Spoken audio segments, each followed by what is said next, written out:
ब्राह्मण बालक, मैं कौन हूं ये तुम्हें अभी ज्ञात नहीं हुआ है। उचित होगा कि तुम मेरा पीछा करना बंद कर दो, अन्यथा तुम संकट में पड़ जाओगे।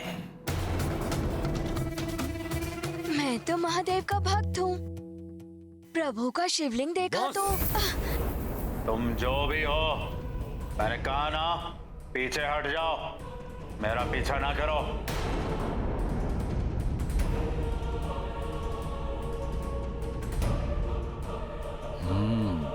ये बालक दिखने में तो शक्तिशाली प्रतीत हो रहा है। यदि इससे कहूं तो ये मेरा संध्या बंधन पूर्ण होने तक शिवलिंग को हाथ में पकड़े रख सकता है। ब्राह्मण बालक, रुको।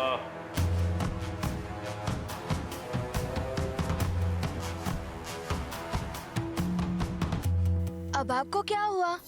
आपने कहा तो आपके मार्ग से हटकर दूसरे मार्ग से जा रहा हूँ। आपको अभी भी कोई आपत्ति है क्या? नहीं, आपत्ति नहीं, मुझे कुछ काम है तुमसे। नहीं नहीं, मुझे नहीं करना आपका कोई कार्य। आप तो अकारण ही मुझ पर क्रोधित हो जाते हैं। नहीं हूँगा अकारण क्रोधित।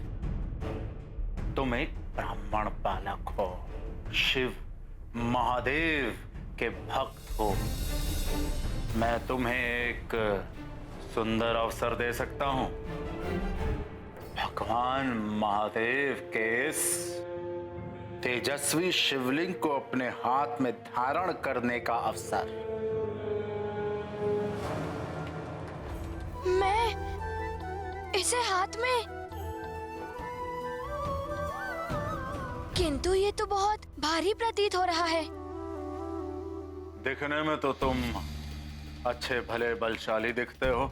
मुझे संध्या वंदन करना है। जब तक मैं संध्या वंदन पूर्ण नहीं कर लेता, तुम इस शिवलिंग को पकड़े रहो। कहो तो मैं तुम्हें कोई पुरस्कार भी दे सकता हूँ। एक भक्त के लिए तो भगवान का स्पर्श ही सबसे बड़ा पुरस्कार होता है। लाइए, दीजिए मुझे। हाँ, इसे पृथ्वी पर रखना नहीं है। एक बार और पुनः सोच लो, इसे पकड़ सकते हो या नहीं? हाँ हाँ, क्यों नहीं, किंतु कुछ ही समय के लिए, क्योंकि ये भारी प्रतीत हो रहा है।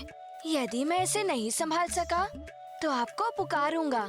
यदि 3 बार पुकारने पर भी आप नहीं आए तो मैं इसे भूमि पर रखकर चला जाऊंगा।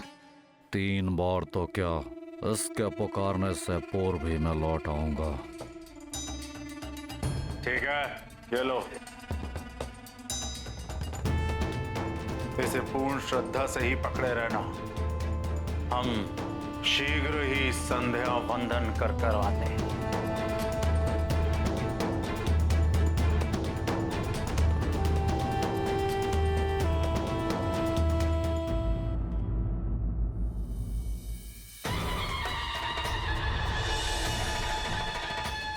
ओम नमः शिवाय। प्रणाम पिताश्री। अर्थात गणेश जी की युक्ति सफल हो रही थी। हनुमान पुत्र गणेश का उद्देश्य तो रावण की यात्रा को विफल करना था, और वैसे भी गणेश जिस कार्य को करने की ठान ले वो तो पूर्ण होता ही है। बस गणेश प्रभु के शिवलिंग को लिए वहीं खड़े रहे और रावण समुद्र में जाकर संध्या वंदन करने लगा।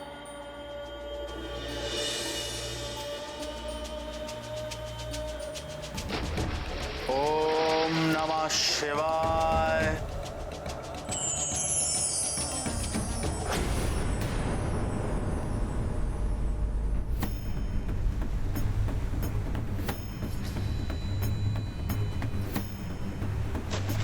ओम नमः शिवाय। ओहो, ये जल क्यों नहीं आ रहा है हाथ में?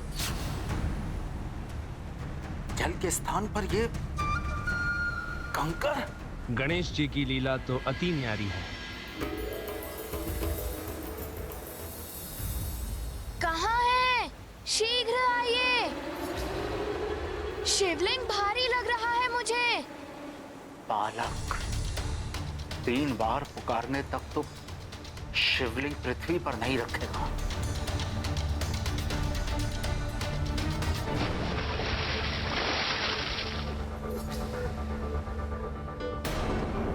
ये क्या हो रहा है? मैं इसे नहीं संभाल पा रहा हूँ। शीघ्र आइए, अन्यथा मुझे इसे भूमि पर रखना होगा। कहीं ये बालक मुझसे छल तो नहीं कर रहा? वश्य ही ऐसे देवताओं ने भेजा है। सुनो, जब तक मैं ना आऊं शिवलिंग को पृथ्वी पर मत रखना।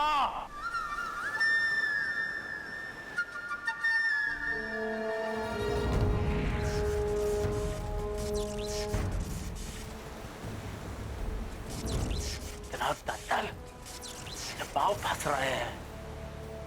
मेरी सहन शक्ति समाप्त हो रही है। तीसरी बार पुकार रहा हूँ, शीघ्र आइए, अन्यथा मैं इस शिवलिंग को भूमि पर रख दूंगा। मैं आ रहा हूँ ब्राह्मण बालक।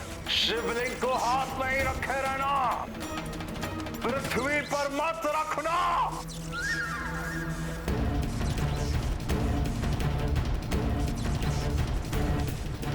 मुझसे ये नहीं संभल रहा है। नहीं, मत रखना पृथ्वी पर। मैं इसे नहीं संभाल पाऊंगा।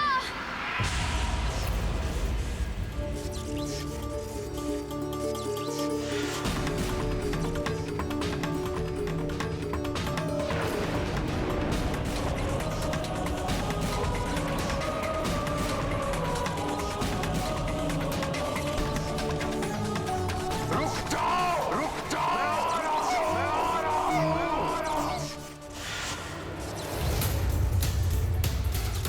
रुक जाओ ब्राह्मण बालक।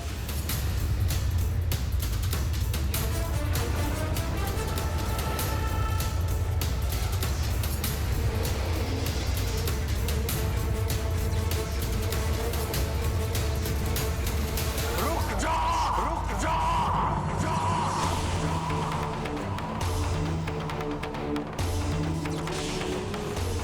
इस प्रकार रावण सदा के लिए अजय होते होते रह गए और गणेश के इस कृत्य से गोकर्ण क्षेत्र भगवान महादेव का पवित्र तीर्थ स्थल बन गया और साथ ही गणेश को एक नया नाम भी मिल गया, विघ्नकर्ता।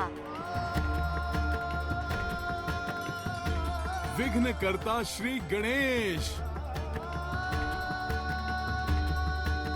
संसार को संकट में डालने वालों के लिए विघ्न उत्पन्न करने वाले गणेश जी। जय श्री गणेश।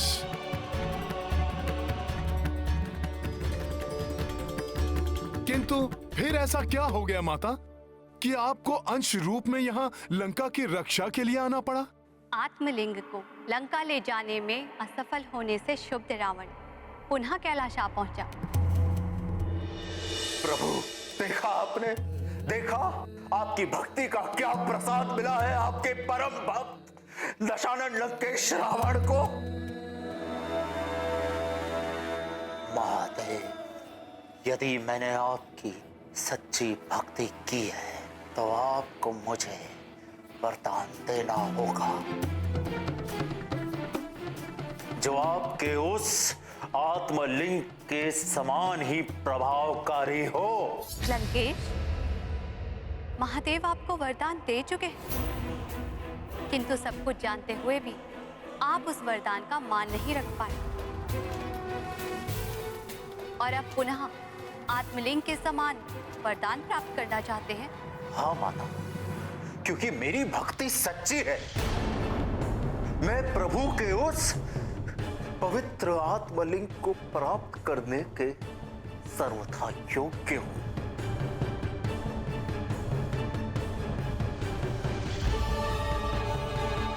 उचित है, महादेव के स्थान पर मैं आपको वरदान देती हूँ कि मैं अपने अंश चामुंडा देवी के रूप में सदैव आपकी लंका की रक्षा करूंगी। किंतु स्मरण रहे, जिस दिन आपके पाप आपकी भक्ति द्वारा प्राप्त हुए पुण्यों से अधिक हुए, मैं लौट आऊंगी। धन्य हुआ महादेवी, धन्य हुआ।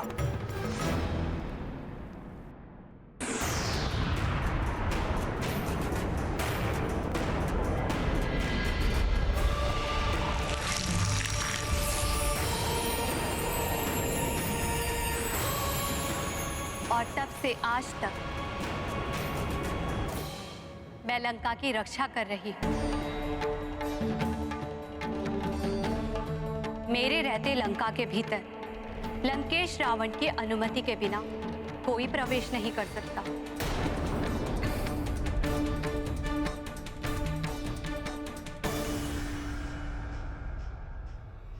तुम भी नहीं हनुमान।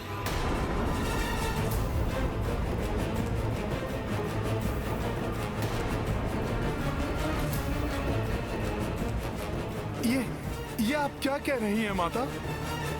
प्रभु श्री राम ने स्वयं मुझे ये कार्य सौंपा है। आराध्य हैं वो मेरे, मेरा रोम रोम उन्हीं को समर्पित है। कैसी भी बाधा, कोई भी विपत्ति आ जाए, प्रभु का कार्य पूर्ण किए बिना मैं कैसे लौट सकता हूँ माता? हनुमान, मेरे रहते नहीं।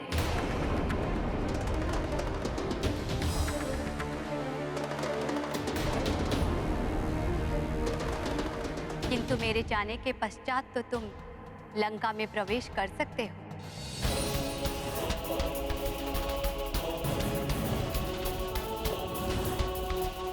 और अब मेरा लंका को त्याग कर जाने का समय आ गया है।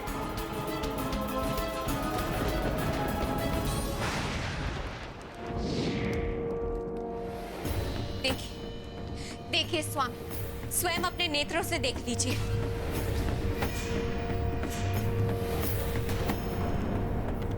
मैंने कहा था देवी चामुंडा की क्रोध की अग्नि धधक रही है। यह अशुभ संकेत है स्वामी।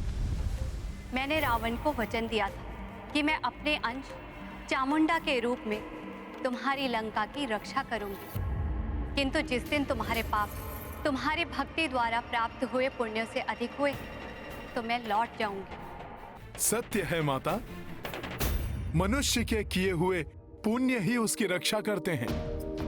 किंतु जब वो पाप कर्मों में लिप्त हो जाता है तो उसे अपने अभिमान में ये ज्ञात ही नहीं रहता कि कब उसके पापों का घड़ा भर चुका है और तब उसका पतन आरंभ हो जाता है। हाँ हनुमान, रावण ने भी पराई स्त्री का अपहरण कर सबसे घृणित पाप किया है, जिससे उसके समस्त पुण्य नष्ट हो गए और रावण के पापों का घड़ा भर चुका है। स्वामी देखिए, मैंने आपसे कहा था ना। और ये भ्रामक और मूर्खतापूर्ण बातों से मेरा समय नष्ट मत करो।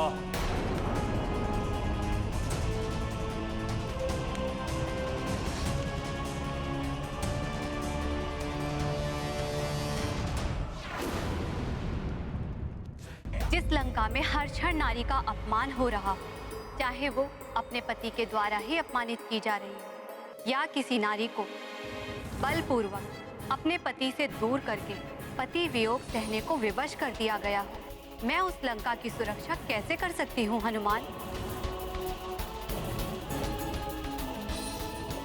आप सत्य कह रही हैं माता। हनुमान, मैं तो उसी दिन इस लंका का त्याग कर देती जिस दिन रावण ने देवी जगदम्बा की अंश देवी सीता का हरण किया था। किंतु यहाँ मैं इसीलिए रुकी रही कि रावण देवी सीता के प्रति कुछ अनुचित व्यवहार न कर सके। अब तुम आ गए हो, इसीलिए अब मैं आश्वस्त हूँ।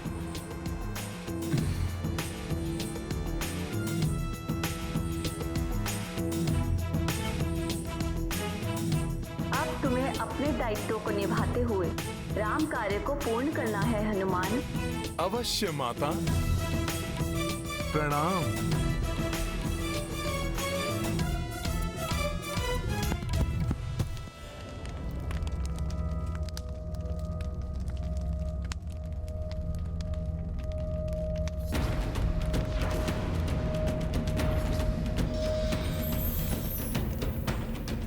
नहीं माता, हमसे मुझसे रुष्ट मत होइए।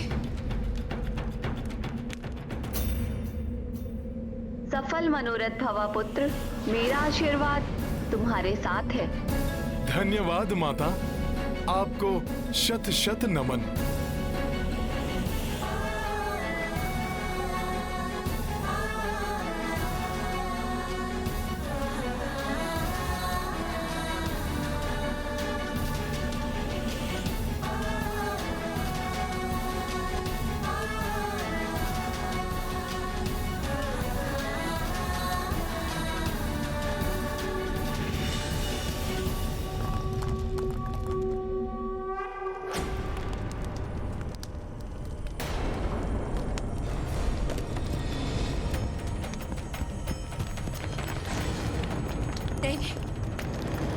ये अकस्मात क्या होने लगा?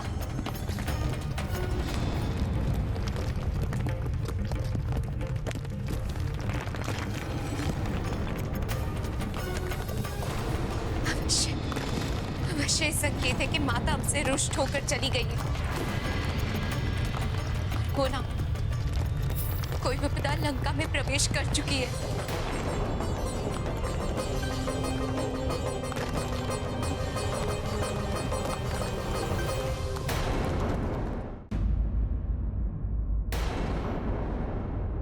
इस प्रकार लंका में प्रवेश किया तो किसी की भी दृष्टि मुझ पर पड़ सकती है।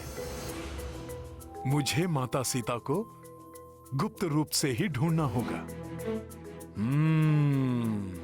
और इसके लिए मुझे अति लघु रूप धारण करना होगा।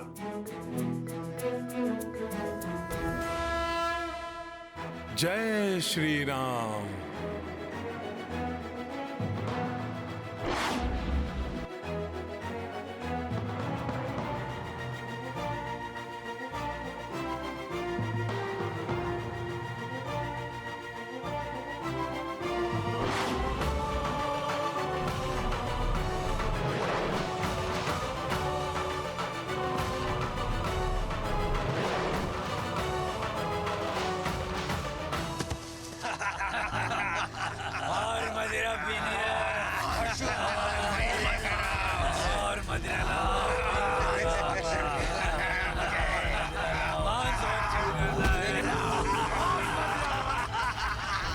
तो ये है राक्षसों की माया नगरी लंका।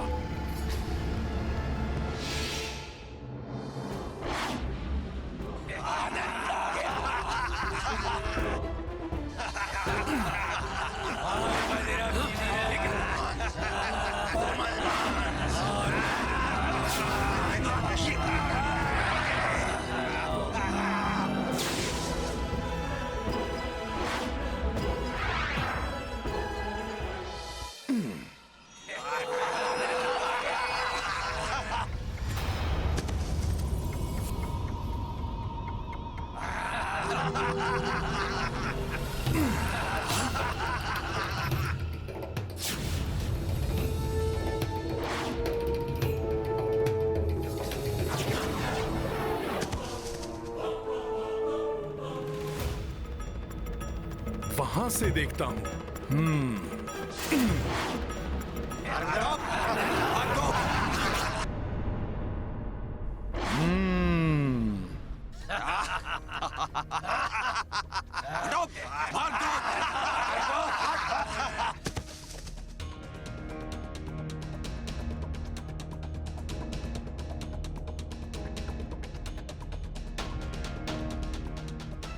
मुझे तो आशा थी कि इतनी रात्रि को सब निद्रा मग्न होंगे, शांति छाई होगी चारों ओर, किंतु यहाँ तो रात्रि में कुछ अधिक ही हलचल है।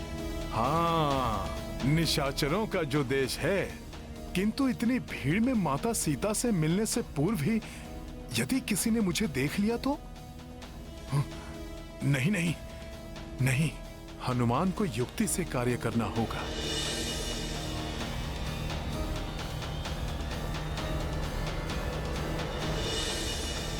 प्रभु श्री राम के आशीर्वाद के रहते कोई भी असुर मेरी उपस्थिति के बारे में नहीं जान सकेगा। जय श्री राम।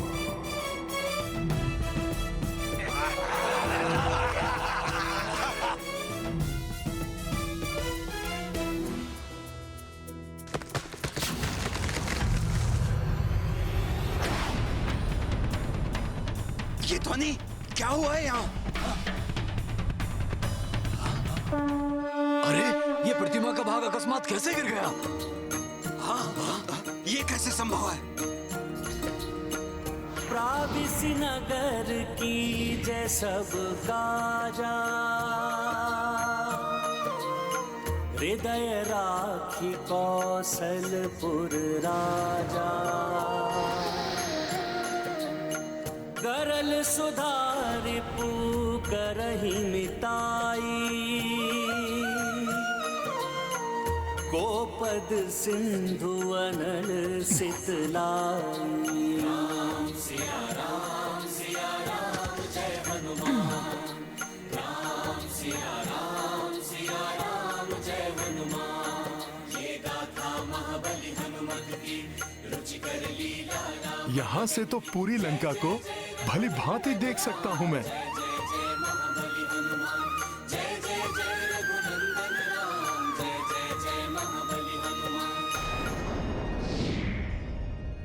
किसी भी कार्य में उद्देश्य यदि उचित हो तो ही सफलता मिलती है और ईश्वर भी सहायता करते हैं।